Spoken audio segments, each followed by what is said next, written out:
Why What should are the Vlad's university next steps? be obligated to provide food to people who've taken over a building? Well, water? first of all, we're saying that they're obligated to provide food to students who pay for a meal plan here. But you mentioned that there was a request that food and water be brought in, unless I misunderstood. To allow it to be brought in. I mean, well, I guess it's ultimately a question of what kind of community and obligation Columbia feels it has to its students. Do you want students to die of dehydration and starvation or get severely ill, even if they disagree with you? If the answer is no, then you should allow basic, I mean, it's crazy to say because we're on an Ivy League campus, but this is like basic humanitarian aid we're asking for. Like, could people please have a glass of water? But they did put themselves in that very deliberately, in that situation and in that position. So it seems like you're sort of saying, we want to be revolutionaries, we want to take over this building, now would you please bring us food and water? And nobody's asking them to bring anything. We're asking them to not violently stop us from bringing in basic humanitarian aid. They're stopping the delivery of food. We are looking for a commitment from them that they will not stop it But violently. they haven't stopped it yet. Well, I don't know to what extent it has been attempted, but we're looking for a commitment. And the Grubhub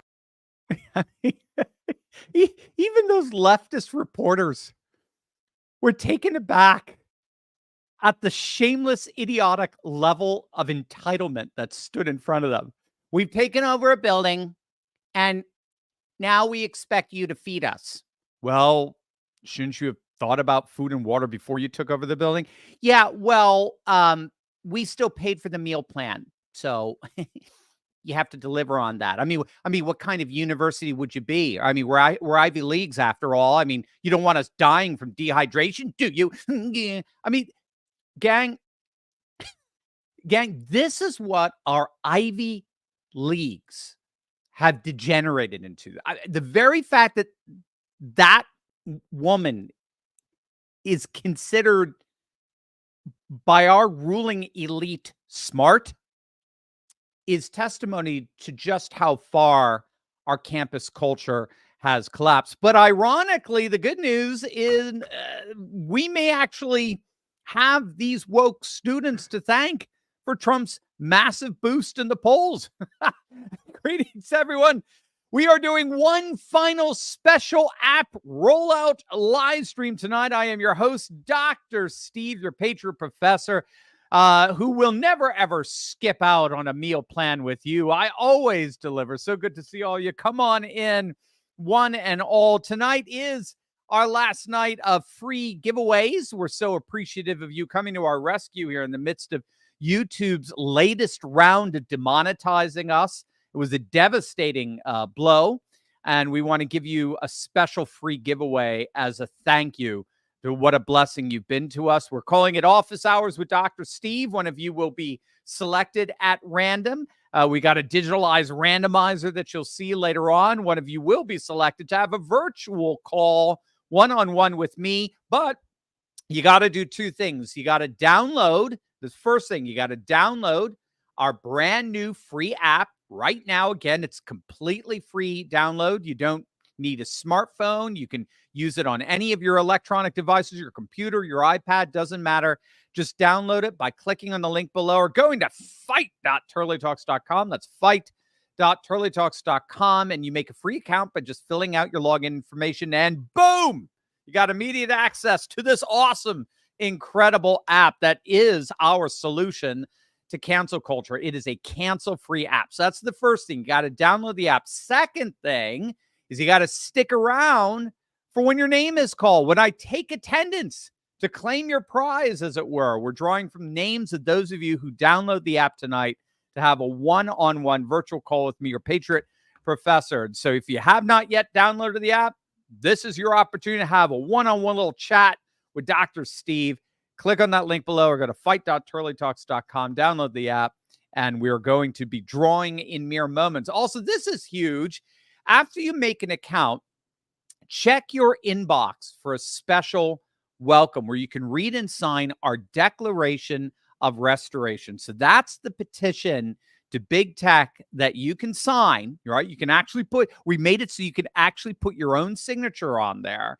Do your John Hancock, right? And it's going to inform these tech tyrants that a new day is dawned. They are no longer in control of us, and we are taking our nation back. I'll make sure to read the Declaration of Restoration a little bit later on tonight. You're going to absolutely love it. It's so inspiring, and I think it's going to make you want to sign it immediately. We've already had over 1,000 people sign. We've got 1,000 signatures on this thing. It's absolutely awesome. All right, gang, let's dive right in here. So let's start with just an update of what's been happening of late on the college campuses throughout the country. Where are we right now with that? Well, let's start in many ways with what is amounting to be ground zero of these pro-Palestinian protests, and that's Columbia University. That the girl you just saw is from Columbia. The entire university has been shut down. There are no on-campus classes, and now the students have barricaded themselves inside an entire building, right? So protesters have taken over Hamilton Hall, and now they're demanding food and water be delivered to them. Okay, so that's what you saw in that video. It is the epitome of entitlement. It is beyond bizarre. And you would have thought these bright, supposedly intelligent students would have thought of food and water before they barricaded themselves inside the building. But alas, their sense of entitlement got the best of them. So university officials are threatening to expel the students who are occupying the building. So we'll see what comes of that. At the same time, elsewhere across the country, officials at Portland State University, they had to close their campus after students broke into their library. At California State Polytechnic University, protesters end up taking over 2 buildings. Dozens of police officers in helmets and batons, well, let's just say they took care of that. At the University of North Carolina, Chapel Hill, protesters took down the American flag at one point and hoisted the Palestinian flag during one of their demonstrations today. And of course, we've been seeing video of police officers making dozens of arrests on campuses in Texas and in Georgia and North Carolina. All told, as of today, over 1,000 students have been arrested since the original roundup back on April 18th at Columbia. That roundup basically started this whole frenzy, more or less. So the frenzy is sort of a backlash against the arrest, but obviously to let the students out right away. So it's a revolving door at this point. Now, what sense should we make of what's going on here? Well, there are several dynamics I want to draw from this. Let's first talk about the political implications here. Dick Morris actually offered, I thought, some pretty good analysis on this. He argued that if you looked at Trump's poll numbers at the beginning of April to mid-April, it really looked like he was starting to fade a bit. They were certain that the polls were certainly tightening. Biden was closing in on Trump in the swing states, and he was even beating Trump in like Michigan and Wisconsin and Pennsylvania. Not by much, just by a point or two, but there was a clear momentum. I mean, the media was going, they were going ape over it. They were absolutely loving it. They were like pigs in mud. And there were a couple of national polls that showed Biden with a 2, maybe 3-point lead. But then you'll notice that more or less around April 18th, so the latter third of April, the polls started shifting significantly in Trump's favor. Again, both at a national level and at a local swing state level. Take a look at the latest Emerson poll, just to kind of solidify the point. Now, everywhere you see red, that shows where Trump is ahead. Okay. So the first is your 2-way race. The second is your 3-way race. Now, I'm going to save the 3-way race for a moment. I want to just talk about the 2-way race. So as you can see, it's all red. Trump is winning in every single swing state, all 7, right? It's the latest swing state poll that's just dropped today, Emerson, that shows Biden winning 0 swing states, okay? Trump is up 4 in Arizona. He's up 3 in Georgia. He's up 1 in Michigan. He's up 5 in North Carolina. He's up 1 in Nevada. He's up 2 in Pennsylvania and 2 in Wisconsin. And keep in mind 2 things. Trump generally performs about 2 to 3 points better in the general election. He's done that twice. He did that in 2016. He did that in 2020.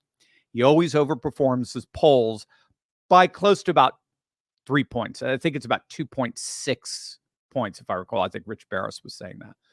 Whereas Biden underperformed the polling in 2020 by a comparable 3 points.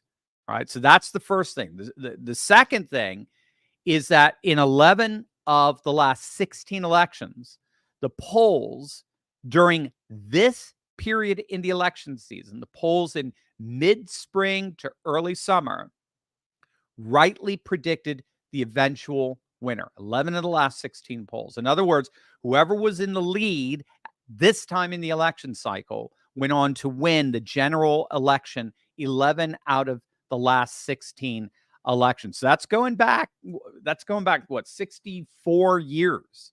And so what we're seeing here is a relatively reliable indicator for who's going to win in November, all things being equal, shenanigans not taken into account, all that sort of stuff. You know, wink, wink, nudge, nudge. You know what I'm talking about there. So this is why, nevertheless, I think you can sense a palpable panic among the left-wing activists and legacy media. They really are beginning to slowly realize that their worst nightmares imaginable are coming true. Trump may indeed pull this off. Here's Nicole Wallace of MSNBC afraid that come November, she'll no longer have a job because, the end of democracy. Seen that toast a bunch of times, but it landed very differently this year because depending on what happens in November, 7 months from right now, this time next year, I might not be sitting here. There might not be a White House Correspondents' Dinner or a free press. While our democracy wouldn't exactly fall apart immediately without it, the real threat looms larger. A candidate with outward disdain, not just for a free press, but for all of our freedoms and for the rule of law itself. Oh, stop bringing up Biden. Stop talking about Biden. Talk about something else. I mean, that is the very definition of a serial liar. That is a liar for hire.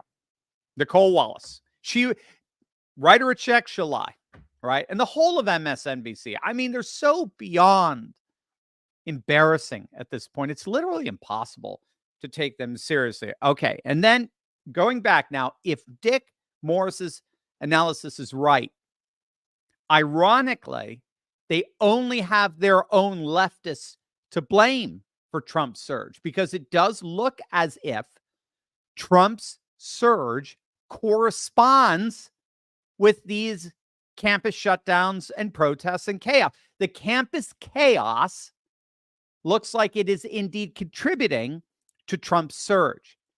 At the very least, it's reminding voters just how odious and vile the left is. But there's something even more serious here for the left. We've been arguing this for weeks now, months actually. It's not just a matter of Trump surging, it's Biden imploding.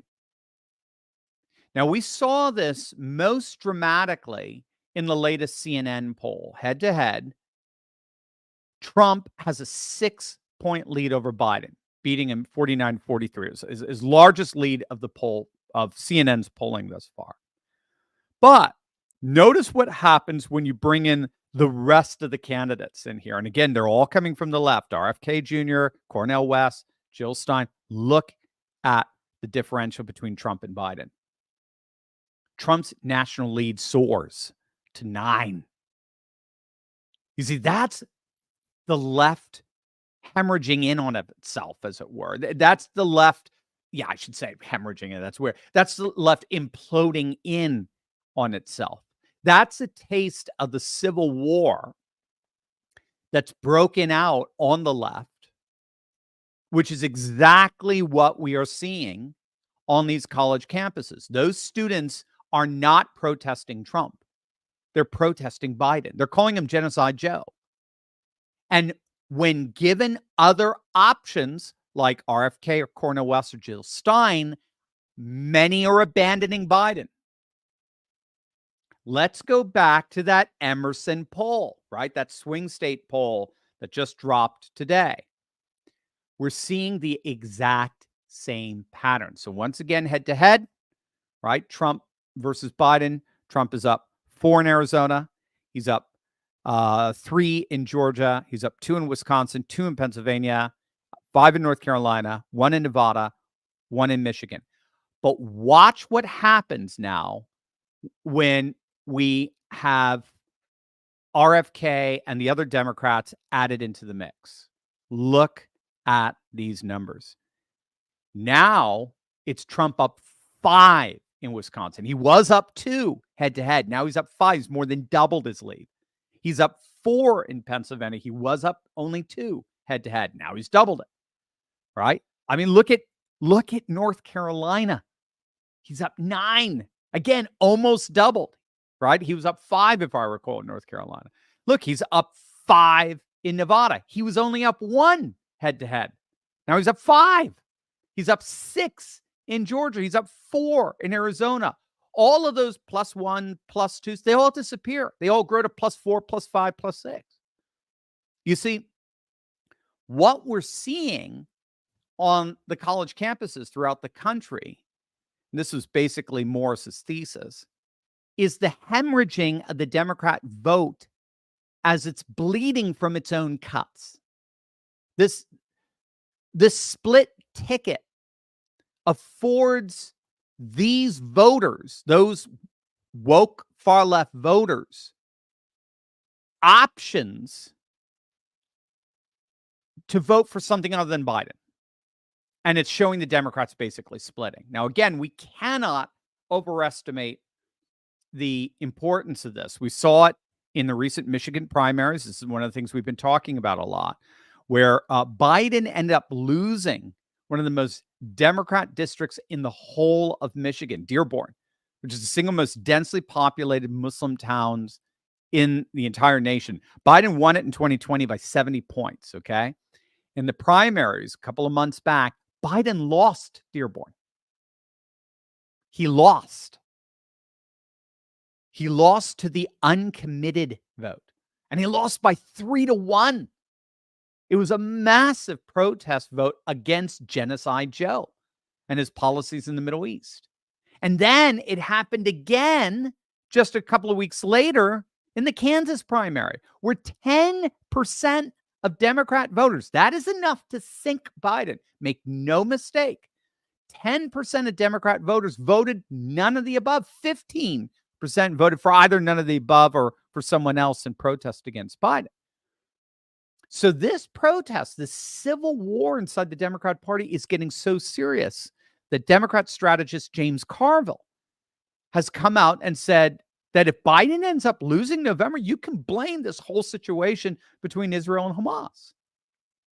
So politically speaking now, you have to ask yourself. So that's right. That's the one level, that major level we're dealing with, the political fallout. So then there's a second level, I think, about what's going on these college campuses. Given those political consequences for the Democrats, you have to ask yourself, what the hell are these police officers in riot gear doing? Why are Texas and North Carolina and Georgia officials, red state officials, sending in police officers to basically fix what the Democrats are breaking? We have to ask ourselves, politically speaking, is this really what red state governors should be doing? If the left is basically bleeding out, politically speaking, right? Politically bleeding out as a result of these protests, why not just let them bleed? This is a war between far left students and far left college administrators. Why not just sit back and watch them obliterate each other? Right? Oh, but that's not fair to the other students. Get the hell out of these insane universities. Go to a conservative college. What's the old saying, right? Never interrupt your enemy when he's destroying himself. Chris Rufo, I think, tweeted out something like, when your enemy finds himself in a crisis, don't solve it for him. But instead, for some bizarre reason, you got Texas Governor Greg Abbott coming out and promising to crush these protests. We don't play these games in Texas. Why not? Why not? I get if it's a conservative Christian university, fine. But you mean the game of allowing your political opponents to destroy themselves? Are we really seeing the Republicans coming to the Democrats' rescue here? Saving them from their own self-inflicted destruction? It just seems patently idiotic to me for any Republican to get involved in this. But of course, that's par for the course. That's what Republicans do. Republicans always, always, always save the Democrats from themselves. What we're seeing playing out here, make no mistake, I think the big takeaway here is a very real Democrat civil war happening right in front of us, right on our far left woke college campuses. They are destroying each other. And this may end up erupting at the Democrat convention in the summer, later this summer, like it did back in 68. So as far as I'm concerned, sit back and let them eat each other alive. I mean, again, there's no point in interrupting when your enemy is intent on destroying himself. So we'll see what these Republican governors end up doing if they get the memo on this. But in the meantime, Trump is surging. Biden is imploding. And in the end, who would have ever thought we'd have a bunch of woke college students to thank? Over to you guys. Let me see if you have any questions. Josh, if you want to, anything you want to talk about tonight, let's chat about. Also, let's see. Oh, yes. Put question all in capitals at the front of your comment. Remember, if you want to ask a question, join any tier of support. When you download the app, you join any, as you do that, you can join any level of support. You are automatically entered into our Insiders Club, and then you get to participate in our backstage virtual platform where you get to ask me questions. Remember, YouTube has even dismantled super chats for us. We've got nothing from Google or YouTube. Zippo, they have totally demonetized us. So just go to fight.charlietalks.com, download the app as you're doing that, sign up for one of the levels of support that's down at the bottom there, any level you choose, and that way you can ask me any question you want. Also, we're going to be entering you into, if you download the app tonight, we're going to be entering you into a special giveaway drawing. If we pull your name out, you're going to have what we're calling office hours with Dr. Steve. We'll have a one-on-one online meeting where we'll talk about anything and everything that you like. We'll do our first drawing in mere minutes from now. So if you haven't already done so, make sure you click on that link below and download your brand new free app, and you're get entered into that drawing. Also, when you make an account, check your inbox for very special welcome where you can read and sign our Declaration of Restoration. It's a petition to big tech that you can actually sign with your very own signature. And it's telling big tech tyrants that a new day is dawned. They no longer control us, and we are taking our nation back. Already over 1,000 of you have signed this. Let me read it to you, actually, before we even go any further, if you don't mind. Remember, put questions. I'm asking your question. Put questions all in capital and then ask your question. That'll help us find it in the midst of the comments. But let me read this Declaration of Restoration to you because it's so beautiful. It's so inspiring. And this is what you can put your name on as a signature once you download the app. In the course of human events, when it comes necessary for people to reaffirm and restore the principles of liberty, justice, and the pursuit of happiness, it is the people's duty to facilitate and declare the restoration of these truths that our founding fathers established. We hold these truths to be self-evident, that all men are created equal and endowed by their Creator with certain unalienable rights, among which are life, liberty, and the pursuit of happiness. We do recognize that the government should derive its powers from the consent of the governed, and that its true purpose is to secure these rights. We the people refers to all loyal Americans, and this is a full declaration for said people. So we the people of this great nation, reflecting on the wisdom of our forefathers and the current state of America, declare our commitment to the following foundational principles of restoration. Firstly, the sacred right to freedom, personal sovereignty, and the pursuit of individual happiness is for all. These rights extend to all people, regardless of race, gender, religion, or background. Secondly, the purpose of government is to serve the people and protect their rights. It is essential that this government remain limited, transparent, and completely accountable to the governed, and must not infringe on the liberties it was created to preserve. Thirdly, the rule of law applied justly and equally to all citizens, regardless of position or privilege. No one is above the law. Fourthly, a free and open society that protects the expression and exchange of ideas and information. We must recognize the importance of a free press and the right to assemble peacefully. Fifthly, the absolute necessity for economic freedom. Individuals will have the opportunity to create and pursue prosperity. This is achieved through innovation, hard work, and free enterprise with no interference in the government. Sixthly, the essential requirement to protect and defend our nation's sovereignty and the safety of the American citizens. This happens while still respecting the sovereignty of other nations. Seventhly, for all citizens to actively participate in the democratic process. They should vote, serve their communities, and hold their elected representatives accountable for their actions. The erosion of the Christian faith on which our forefathers founded America continues to decay the hearts of the people, sowing division and mistrust. The sanctity of family, the cornerstone of our society, crumbles and breeds discord. Our cherished freedoms, once a beacon of hope and light to all Americans, is threatened by an overreaching government. Yet, even amidst these trials, we, the faithful patriots of America, reaffirm our right to be free in a nation known for its enduring commitment to liberty and justice. It is through adversity that America has found her strength, and we, the people, will continue to fight and defend the foundational truths that make this country great. We must live up to the ideals our nation was founded on and must protect and preserve our freedoms to remain the strongest nation in the world. The foundational principles of our country must be protected and remain firm against those who seek to destroy America's lasting principles through the thievery of the aforementioned unalienable rights. So we, the people, pledge to rekindle the flames of faith. We will strengthen the bonds of family, recognize our fellow man as made in the image of God, and we will stand vigilant in safeguarding our freedoms, ensuring the principles above endure for generations to come.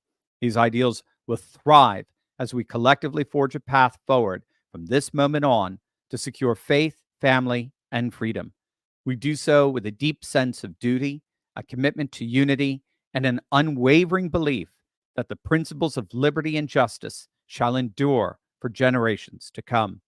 In witness whereof, we set our signatures and dedicate ourselves to this declaration of restoration on this day to ensure that our great nation continues to be a beacon of freedom, justice, and opportunity for all.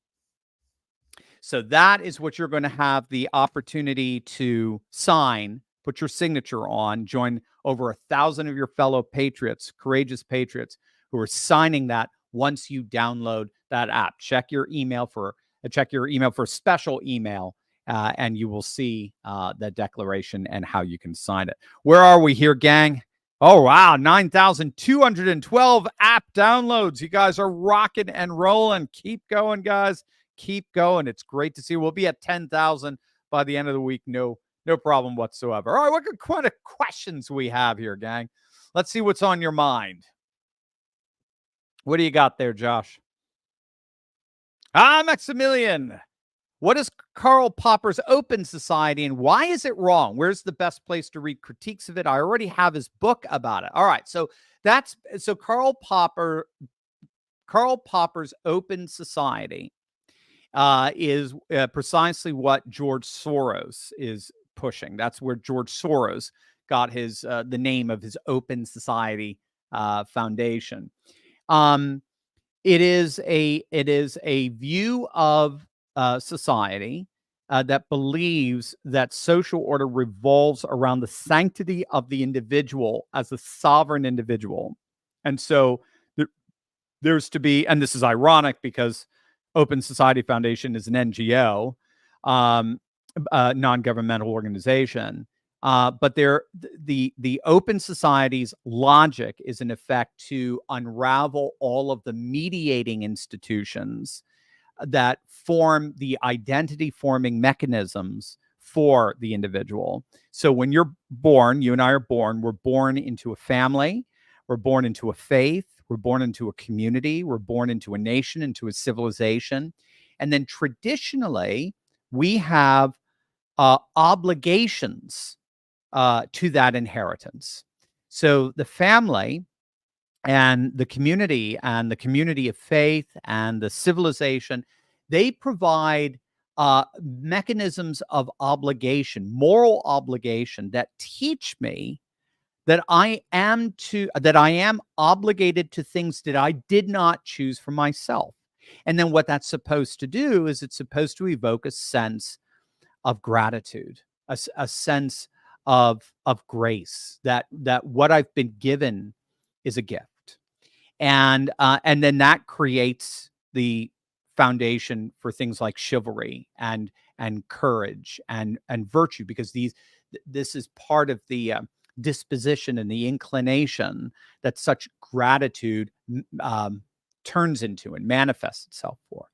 The open society basically pushes all that away in the name of a sovereign individual. By a sovereign individual, by definition, that means you have no moral obligations apart from that which you personally choose for yourself. That's at the very heart of an open society.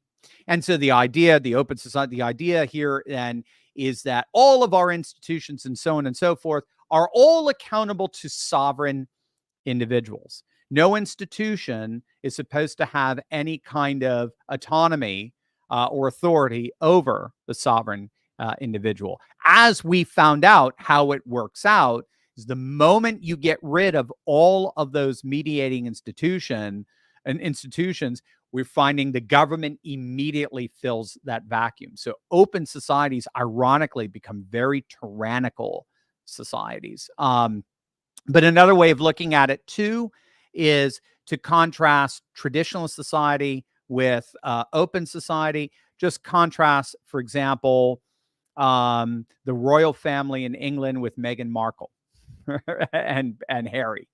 Okay, the royal family operates by the dynamics of traditionalist society, where the monarchy is part of a society where people born into it have moral obligations that they did not choose for themselves, but that chose them. And therefore, they're supposed to express that obligation in acts of gratitude and virtue and faithfulness to what they've been given. Meghan Markle says, I have no obligations apart from that which I personally choose for myself. So those two entities, right? The royal family on the one hand, Meghan Markle on the other, they kind of represent the fundamental difference between traditional society and open society. So there you go. Oh, best place to read critiques of it. Oh, it's all over. I don't know if Patrick Deneen, I can't remember if he talks about the open society in his critique of Why Liberalism Died, but you might want to check there because, I mean, it's just basically, a development of liberalism. That's all it is.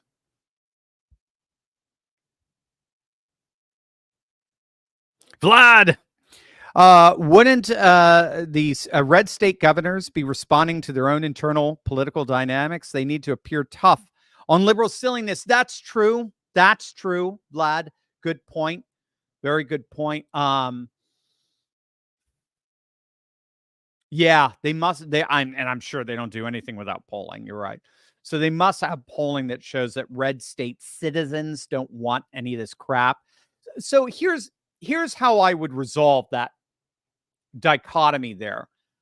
If they marched in, cracked down on these students and faculty and administration that fosters this woke nonsense and expels the students and replaces faculty and administration with conservatives, then I'm all for it. Then I'm all for it because I see how it's then part of using political power to transform society for the good and fight back against this nonsense. But if all they're doing is just doing the administration's job for them, if all they're doing is cleaning up the mess that wokeness created and then just turning the university back to the original woke ideologues that created the mess in the first place, then what's it for? Right. So that's how I'm all for it. If they're going to crack down on wokeness once and for all, especially in state universities, remove these deans, remove these college presidents, remove the faculty that are all woke and insane and cultural Marxists and the like, and replace them with good, solid Christian profs, then I'm all for it. Then go for it and expel the students. Max, from an intellectual academic point of view, how do you study something? Asking for myself. Pen, always read. Always read with a pen. Mark your books. Don't be afraid to mark your books. And create a book within a book. Create a book within a book. So I could grab any one of these books back there. And yes, they're real. I pulled a book off here the other day. Right, the other night, one of the live streams, and I got all these comments. Whoa, I always thought that was just some like Skype background or something. No, that's real. Those are real books. And I got another one upstairs, another library upstairs. So in all my books, you'll open it up and you'll flip through it and you'll see just quick notes, highlights, paragraphs, and so forth, around paragraphs and so forth. What that means is I can go back to a book, any book, and within about just 10 minutes, a cursory read, acquaint myself with the basic argument of the book. I can find the book within the book, but based on what I marked down. And then often, for me, I write it out. I'll write it out in notes. When I was doing a lot of book writing, of course, I would take I'd take quotes from those books and then put them on the computer, and then they sort of become a part of your own autonomous library, as it were, outside of books. But that's huge, is make sure you can create a book inside a book, and then make sure, I talk to myself all the time. My kids, my wife always talk to myself. They always think I'm talking on the phone or something in my study. But what I'm doing is I'm talking through the argument of the book in my own words. That shows you comprehend it. When you can articulate the argument in your own terms, it shows you've reached a level of comprehension. And then it tends to stay with you. And then it becomes a part of you. Great question, Max. Solo Thinker, do you think that the principles outlined in The Art of War would be effective in combating the left? Oh, now you're getting me. I've never, is that the Len Tzu? What's his name? I never read The Art of War. I'm sure it is. I'm sure it's excellent. Doug Wilson, the pastor in Moscow, Idaho, wrote a book called Rules for Reformers. It's a takeoff of Saul Alinsky's Rules for Radicals. Generally, so this doesn't apply here, but I was going to say generally leftists are very good at strategy. The right tends to be pretty horrible at strategy. The left is very good, so you can adopt a lot of their principles, but use it. The Art of War is, again, Lao Tzu. I'm trying to remember that is its own ancient wisdom, and I would assume it's going to be very effective in combating any enemy. That's for sure. But again, I'm not an expert. I've never actually read it. I've read cursory summaries of it, but that's it. Limey Big D. It's great that Trump is doing fantastic in the polls, but he was supposedly to win a landslide in 2020. I fear that the Democrats will again find a way to steal the election. Okay. I don't know what planet you're on, my friend. I don't know what planet you're on, Limey. But there was Trump at no point was ahead in any poll in 2020. Trump was at no point ahead in any poll in 2020. Now, I had predicted he was going to win in a landslide. I predicted he was going to win Arizona, Georgia, Wisconsin, Pennsylvania, because he did. I predicted that, but I wasn't going by polling per se. I was going by some other dynamics and other factors, other models. And so I'd be careful with that. Granted, Democrats always find a way to cheat. But even with all the cheating they did in 2020, Biden still did 3 points worse than what the polls said. He was supposed to win by 7, according to the aggregate. He only won by 4. And with all of that cheating, but in terms that, and that was the national average. And with all of that cheating, he only won by 40,000 votes. 10,000 Arizona, 10,000 Georgia, 20,000 Wisconsin. With all of that cheating, the most we've ever imagined and seen, right? Ever. So, granted, I'm with you, man. I'm with you. And we have got, but Limey, don't engage in self-defeating, self-fulfilling prophecy. Don't engage in that. I see that all the time on X. It's like, oh yeah, well that's until the cheating starts. Oh yeah, he's in the lead until 3 a.m. You know, it's like, yeah, asshole. We know that. So what are you going to do about it? Are you just going to are you just going to crap on everybody? Are you just going to vomit on everybody? That's the Denethor attitude from Lord of the Rings. Denethor just poured oil on over himself and he lit himself on fire. So and told everybody else go find a good place to die. But thankfully, Gandalf and Aragorn and others stood and fought. So effing fight. So that's the question. What are you going to do to fight? All right. A couple more and let's do our first drawing here. Jim, if we are the party of following the law, are you saying we should allow the protesters rampage and destroy properties? Yeah, I know. No, you got it. Again, point totally well taken. But my God, Jim, we're in a effing war, dude. I mean, we're in a war. This is the left imploding. This is the left collapsing in on itself. So if we are the party of law and order, then I would hope you're going to replace the left in the universities. If not, don't give me shit about law and order.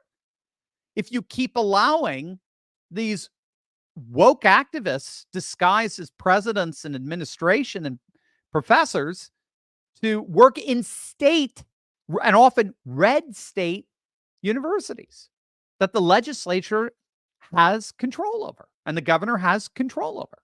It's insane. So I'm with you. Just let's stop fighting. Let's stop fixing things for them. Let's allow them to implode, or at the very least, if you're going to fix things, fix it for us, not for them.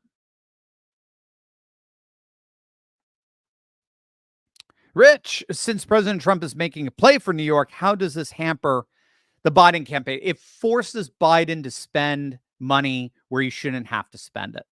And then takes money out of the coffers for the swing states, the 7 swing states. When we say 7, that includes North Carolina. There is no way he's going to win North Carolina. Yeah, North Carolina didn't go with Obama. It went with Obama in 2008. It did not go with Obama in 2012, and it has not gone with any Democrats since. So North Carolina's Trump's could win it by 10 points. So I don't even know what to do. So if you got really more 6 states, and it just takes money out, it takes resources out and energy out from those states. He should not. This would be like Trump having to defend Texas. This would be like Trump having to defend Alabama. Okay, defending New York is a nightmare for Biden. That is not something they thought they would have to do. All right, why don't we do a first drawing? Who wants to do it? All right, well, you want me to get my Limey in there? All right. Oh, no, good. Let's do a drawing, shall we? All right, so remember, everyone who downloads the free app tonight by clicking on the link below or going to fight.turleytalks.com is entered into our drawing for office hours with Dr. Steve. That's one-on-one online meeting with me. You can talk to me about anything you like.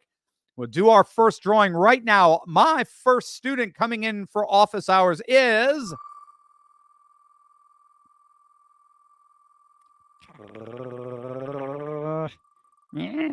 It is K Sigma 90. K Sigma 90. You are my next student to come in to office hours. So just email us at freedom@turleytalks.com. That's freedom at turleytalks.com to claim your prize. It'd be great to meet you. Absolutely. What other questions we have? We'll do one more drawing before we end tonight, but let's do a few more questions. Jill, I'm an Insiders member. Then I joined the silver level last week. Are the accounts being merged? They're not being merged, but what's going to happen is your account will be converted over to the silver level. And thank you for that, Jill. That's very kind of you. So we'll take care of that for you. You don't have to do a thing. You're good. America the Free, Dr. Steve, after all of this attention on student Hamas protesters, Democrats will theoretically be ready for the demonstrations planned at the DNC and can be realistically, what can we realistically anticipate will happen? And will it be as notable as the Chicago Convention of 68? Well, so what we could see is happens what has been happening of late, and that is the proceedings get interrupted by constantly interrupted by pro-Palestinian protests, both outside of the arena where they are and inside. And this could be very, very significant when Biden is giving his acceptance speech, when he's doing his best to drivel through it. It could be very difficult for Kamala when she's cackling up there. So I'm expecting it's going to be something akin to that, just some mass protests. That now, will it be the rioting that we saw in 68? I don't know. It could. That's the concern, is it can turn out that way. They're going to do, but I think you're right. They're going to do everything they possibly can to prepare for a worst case scenario. Gary, how can never Trumpers vote for Biden, who's a globalist? You can't be both an American nationalist and a globalist. That's because never Trumpers are not nationalists. They are globalists. So what happened with conservatism is conservatism, so whatever conservatism you tend to be coming from, the Burkean school, whatever it is, for many, even for the libertarian side of things, for many, they ended up marrying their conservatism with unipolarity. So unipolarity was the period after the Soviet Union fell in 1991, where there was a single superpower in the world, the United States. And then basically that was Francis Fukuyama, who was a neocon, who's a pro-Bush supporter. Francis Fukuyama, Johns Hopkins University, my alma mater, argued it was the end of history. There was no other possibility other than liberalism. Alexander Dugin talked about that last night with Tucker Carlson in the interview that they dropped. I did my first video today analyzing that interview. Fascinating. There was no other viable political philosophy in the world other than liberalism. And again, liberalism classically understood as the sovereign individual having no obligations apart from that which he or she chooses for his or herself. And for many conservatives, they married their conservatism to that unipolar moment. And so at that point, they became full-blown globalists, believing now that they could see this conservatism spreading to all the world so that a one-size-fits-all political economic system can be superimposed upon all populations and bring peace and prosperity to the world. Basically imperial empire talk, colonialist talk. So neocons and never Trumpers are generally speaking globalists. They're not globalists necessarily in the sense that like an Obama is per se, or a Biden is per se, but they have much, much more in common with Obama and Biden than they do with, say, a Pat Buchanan or a Donald Trump. Jules, does anyone recall that Biden stated in 2020 to Georgia voters that he'd pay them $4,500 in stimulus money if they voted for him? Laugh out loud. He never paid out. Well, there you go. Maybe I don't remember that, but I'm sure he did. I mean, they do everything. They do absolutely everything to try to entice you to vote for them. And I guess so, right. He never paid out the $4,500. That is hilarious. Cool. Ray, Dr. Steve, do you think Macron will lose the next election? He's not running. This is it. He's got 2 terms, as I understand it. And that is it. So he will not. How many other European countries will turn to the right if Trump wins? And if enough turn to the right, will the European Union ever be disbanded? It could be. It could be. What I have a video planned, I think sometime this week. It may be next week, on what the nationalist right has planned for the EU. They are going to have, if the polls now hold, and they look like they are going to hold because they've been relatively fixed, the populist right is going to crush it in June for their European Parliament elections. They're going to absolutely crush it. Marine Le Pen's national rally is going to win in a landslide for that. That tends to be historically where they've done the best. They haven't done very well until the last parliamentary elections in France. They haven't done very well. They only had a couple of seats, and then in the last election, they blew it out of the water. If I recall, they hit over 100 seats. So Macron's and Marche, I don't even think it's a factor coming up for the European parliamentary election. So we're seeing the Brothers of Italy crushing it. We're seeing, I mean, it's going to be a blowout. The Austrian Freedom Party is crushing it. It's going to be huge. It's going to be huge. Will they take over? We'll see. We'll see if they get enough seats to take over. But their plans are to revamp the European Union, as I understand, to a much more of a federalist system akin to what we have in the United States, or even to a certain extent, sort of like the cantons you have in Switzerland. So they want to radically decentralize Europe. They still want to have Brussels there to be able to have some kind of way of a meeting of the minds, a European Parliament, but they're going to radically decaffeinate it, and they're going to radically weaken it so as to strengthen, as it were, state rights and state autonomy. So Viktor Orban can no longer be harassed anymore. And finally, Giorgia Meloni can finally close their borders and not be harassed, for example. They're not going to meddle in the Netherlands election to make sure that Geert Wilders can't get reelected, this kind of stuff.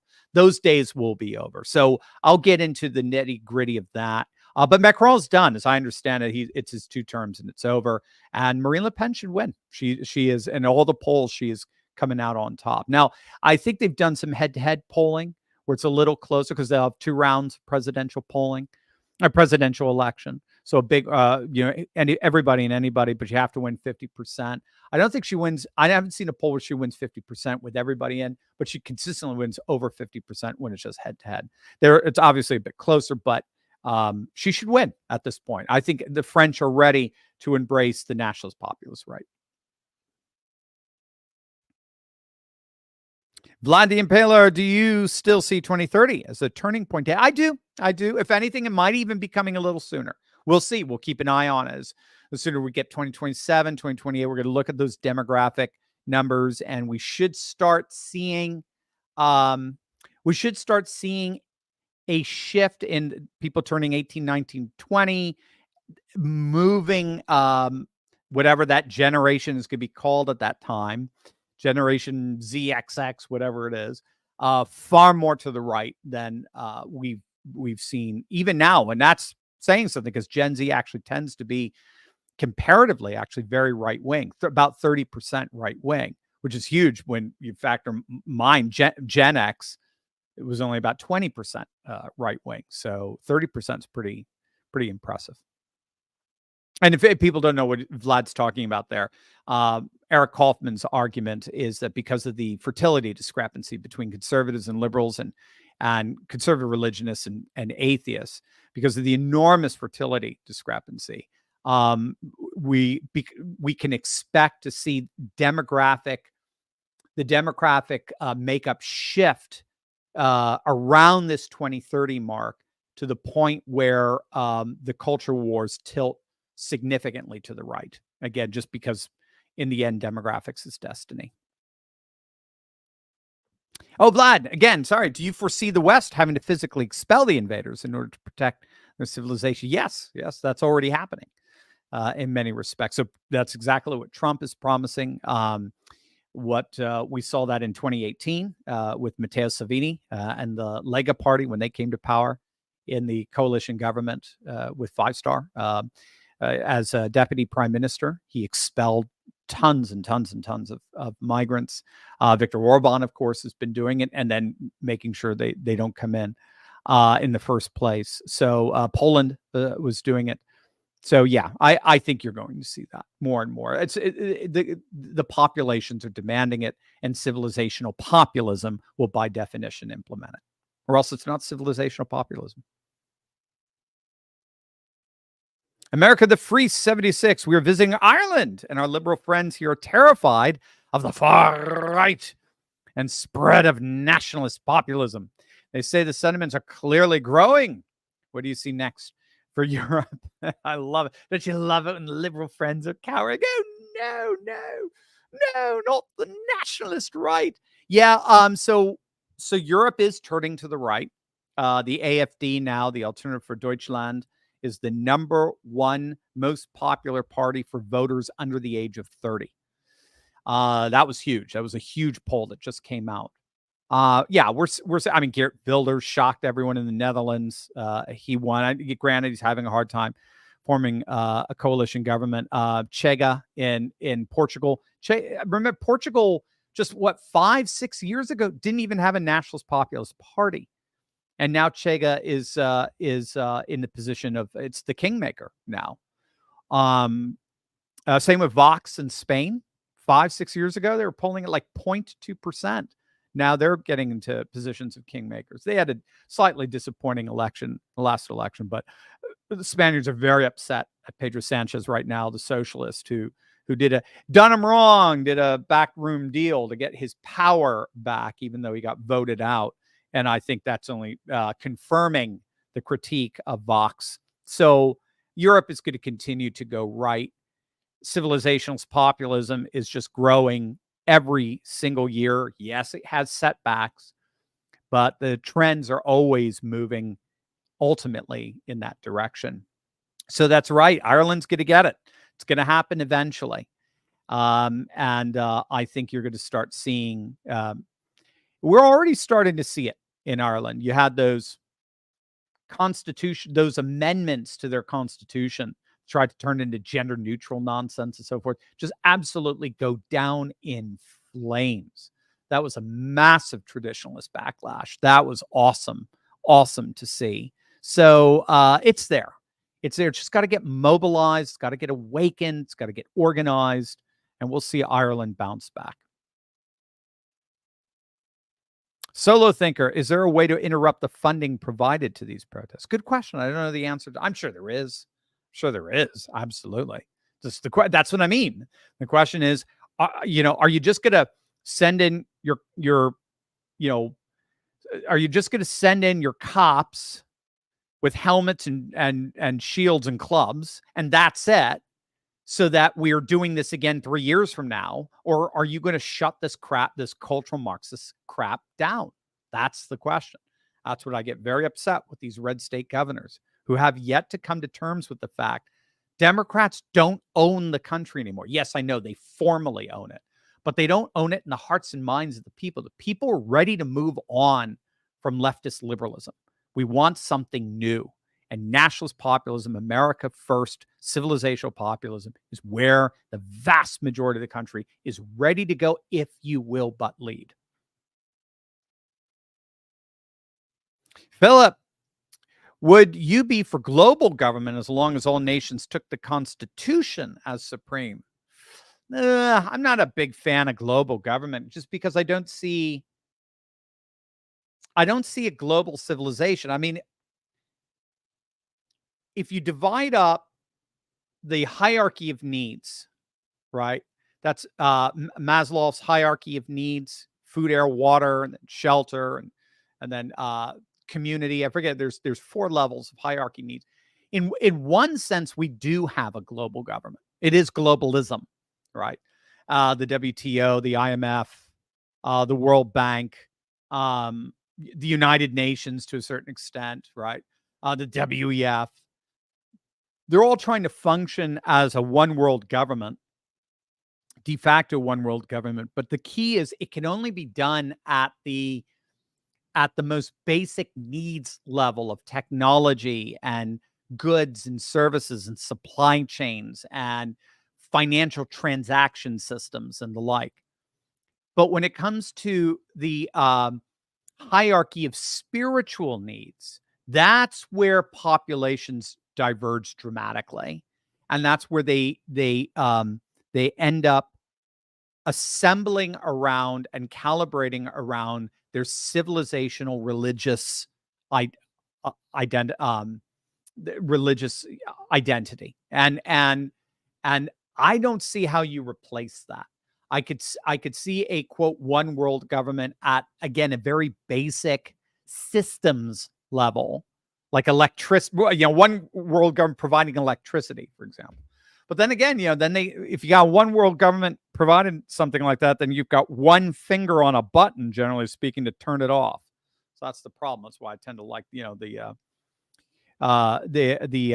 division of labor and some kind of diversity there. But when it comes to spiritual needs, cultural needs, there's not a single culture out there, and therefore there can't be a single government. It just doesn't work. Maybe that's kind of what you're arguing. Maybe the Constitution as a supreme law is what captures the cultural and civilizational specificity. And then the primary government, like foundational government, deals more again with financial transactions and coal and energy and electricity and supply chains and the like. Maybe something it can. I think that's what we have more or less by default now. A couple more questions and then we'll do another drawing here.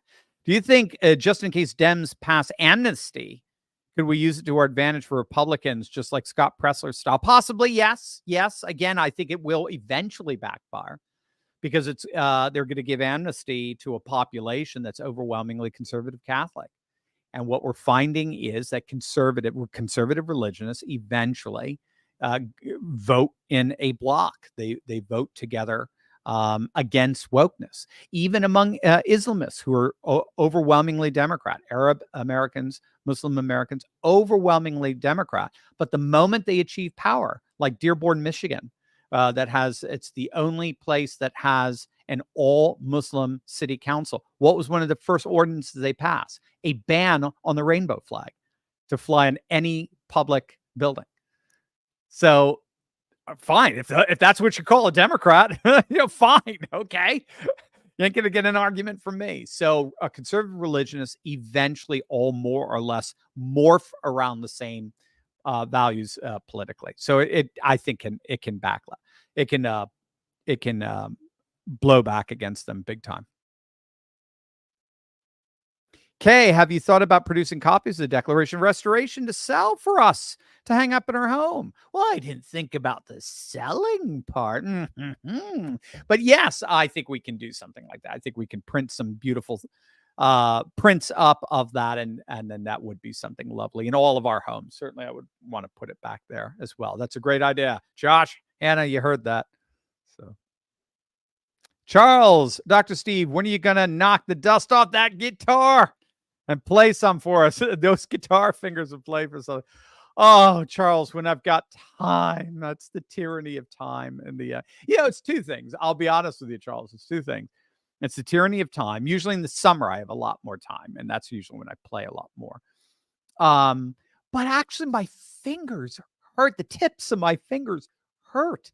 And it's hard to play when you're in so much pain. So I just have to get over. I know it's just a week or two of just getting over it. But man, my poor, tender little calluses of. So thanks. And keep encouraging me. I need that, Charles. I need that big time. All right, gang. Why don't we do one more drawing to see who has office hours with Dr. Steve? Again, if you've downloaded our app, you're enrolled right away, immediately into this drawing. We're just going to pick somebody at random to have a one-on-one conversation online with me, your patriot professor. So the next person who has office hours with Dr. Steve is...